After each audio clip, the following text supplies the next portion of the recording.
Welcome back to the sleepy manner of all cats who are not doing particularly much. Luckily that one sat up and put its head up because it's been very, very quiet.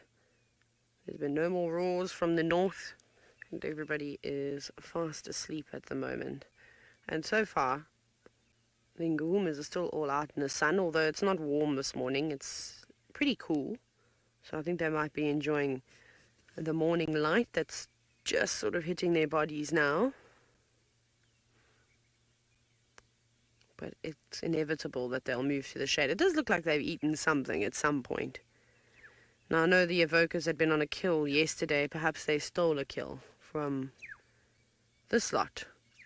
Maybe they got a few mouthfuls in, but then unfortunately were chased off. It wouldn't surprise me if that in fact happened. But the fact that it's getting so late in the day, I don't know if the evokers will be moving around too much. I'm sure that they also would have been quite busy. Perhaps they will also lay down. But it doesn't sound like there's many people driving around today. I think everybody's going back to the city. So there might not be any cars from the north, from Buffelshoek.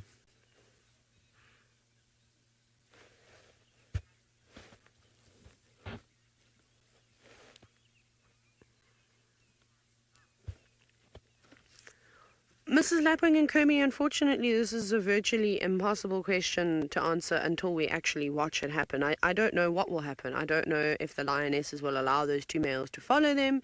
They're quite happy with them by the looks of it to let them sleep, you know, a couple of feet away from them without even constantly watching them. So yes, I think as long as they keep their distance, they might allow them to follow. I don't know if they'll let them eat on the same kill. These questions I cannot answer because remember, it's nature, it's wild, there's no rules. People have given them guidelines in the past, but as we're learning every single day, it's only a matter of time before those animals do something that a person has said they don't do. So I don't think it's fair to put these animals in a box and say they do this, they don't do that, because they're animals and they'll do whatever they need to do in order to survive. And I think that's also something very important that we need to remember. So just because it happened, it hasn't happened with one specific pride of lions, you know, it doesn't mean that the same rules apply to another group of lions. And remember, their behavior is also area specific. So you'll find the lions in Botswana might behave differently to the lions up here in the low veld of South Africa. The lions on the east coast of South Africa might react differently to the lions in the Mara. So it kind of all just depends. So something like that, we can speculate as much as we like. We don't really know what's going to happen until it happens. But the fact that they have been seen with this pride before, there's obviously been some interaction. And the Nkuhuma seem to be fairly tolerant of this lot. I mean, again, then they've had fights with the Torchwood pride. So I think it just depends on what mood you catch them on, or what's sort of been happening, what the dynamics are. And at the moment, they're changing up because there aren't really any big males around. I mean, like I said, the evokers just pop on in, but they haven't really been accepted by anybody in the Sabi Sand. Not just yet. And we still don't know if it was Amber Eyes mating with one of the males.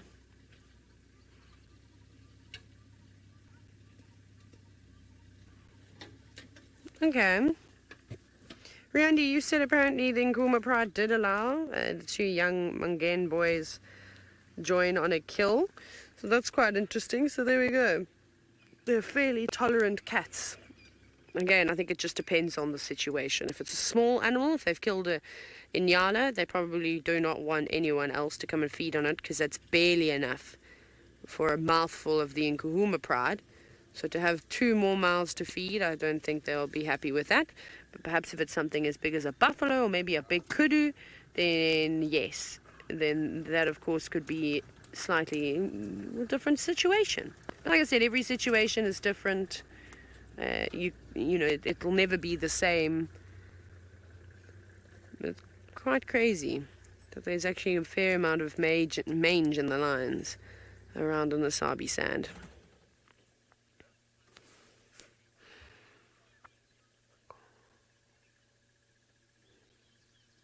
Look at that. Looks like the hair is starting to come through in some places, though. Oh, the young Lionesses are up again.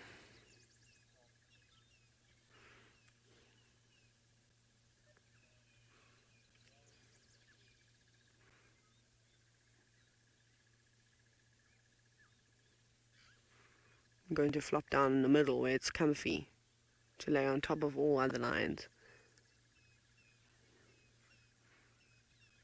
I don't know what they've heard. Just checking behind me. Could have picked up a scent of something. I don't see anything. I think just as they wake up, regardless, they kind of just look around just to make sure that those two haven't crept closer. Now they're looking for a bit more shade, or at least she is. She's just looking for a shady spot to lay down, where she's not going to have to move every 2 minutes. Wonderful. Now, as seen as though it is Scott's last drive, he's managed to find one of the prides of lions that have grown quite close to his heart.